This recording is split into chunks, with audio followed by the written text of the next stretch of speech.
Nelson pointed this out when we were doing the study. So Delitzsch and Salkinson-Ginsburg, which are true translations, they both use another word, which is different than Shem Tov's Hebrew Matthew for entice. Delitzsch has v'im yadcha hayemanit tachshilcha katzetzotza v'hashlech mimcha.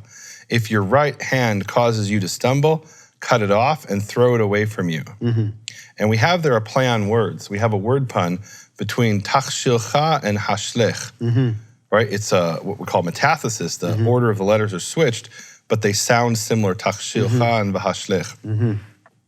And I'm quite certain that Delitzsch, when he translated it that way from the Greek, he wanted it to sound more beautiful and maybe even be more memorable. So he introduced a word pun that's not there in Shem Tov's Hebrew Matthew. Salkinson-Ginsburg, v'im yadcha yamanit tachshilcha katzitzeha v'hashlicheha mimeka. So it's even clearer in Salkinson-Ginsburg, the word pun, tachshilcha and v'hashlicheha. Same two words. And I gotta wonder, I don't even wonder, it's quite clear to me that they're consulting, one is consulting the other. Based on the way this is written, it seems too much of a coincidence that they're using the same verbs. It could be a coincidence. Now here's an example where we have a word pun, which isn't in the original, at least in the Shem Tov Hebrew Matthew Hebrew. Let's look in the Greek actually. Now I'm curious because I don't remember. Is there a word pun in the Greek and maybe they're trying to reproduce something in the Greek? That could be the case. So Matthew 5:29. So the word for causes you to sin is what we have in the Greek. Oh, it's skandalize. That's right. It scandalizes you. Or it's the word, we get the word scandal. Right. And then to throw it away is, excele. So there really isn't any kind of word pun. Bale, kai bale aposu, and throw it away from you.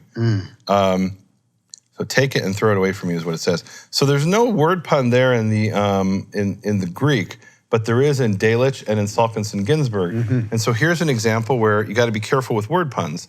Just because there's a word pun doesn't mean it's a Hebrew original. Nobody claims, as far as I know, that Delitzsch is the original Hebrew text, because Delitzsch tells us he translated it from Greek. And Salkinson-Ginsburg not only tells us that he translated it from Greek, Salkinson tells us why he did it, because he found this very bad Hebrew translation in a bookshop, and he said, boy, we can do better than this. Do you think they were being creative with the word pun? Absolutely. They were trying to beautify the text. Right? They know about Hebrew word puns because they were great Hebrew scholars, and they're trying to make it flow better and sound nicer. So one or two Hebrew word puns could just be the work of the translator trying to beautify the text. It could also be a coincidence. So we have an example of a coincidence of a word pun in Genesis chapter 1. Right? So it says, she was called woman, Isha, because she was taken from Ish. Okay, so Isha comes from the word Ish, and she was called Isha because it's the feminine of the word Ish, the word for man. Well, it works in English too, right? She was called woman because she was taken from man. Happens to work in English, so that's a coincidence, right? So you could have a text that's full of word puns and it not be original to that language.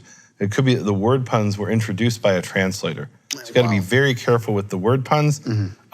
We definitely have Hebrew texts of the New Testament where there are word puns in the Hebrew and not in the original Greek, or Greek that we know it was translated from in most cases, or Latin in some cases it was translated from, or in that case it was translated from Catalan.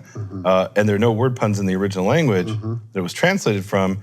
And the word puns were introduced there because they're such an inherent part of Hebrew writing. So you got to be very careful about word puns, and assuming if you find 1 or 2 or even 10 word puns, that you have a text that was written in Hebrew. Like Petros is a rock, you mean like that kind of thing? Well, so you have a word pun there both in the Hebrew and the Greek. And let's assume that it was spoken in Hebrew, right? Okay. That's an assumption. Say assumption. Assumption. If we assume it was spoken in Hebrew, and that Yeshua said to Peter, you are a rock, Even, and Evneh, I will build my house of prayer upon you, is what it says in Hebrew Matthew, or some form of that in the original that was actually spoken,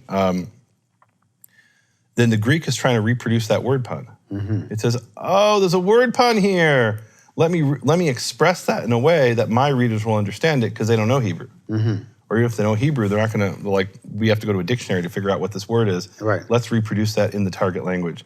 So there you have a word pun both in the Hebrew, that's in Matthew, I think 16, both in the Hebrew and the Greek. And that's actually cited as a proof that Matthew was written in Greek because it has a word pun. Well, one word pun doesn't prove it. You gotta have a lot. And you want the word puns to really be interwoven with the text, to be an inherent part of the text. The text doesn't really make sense without them.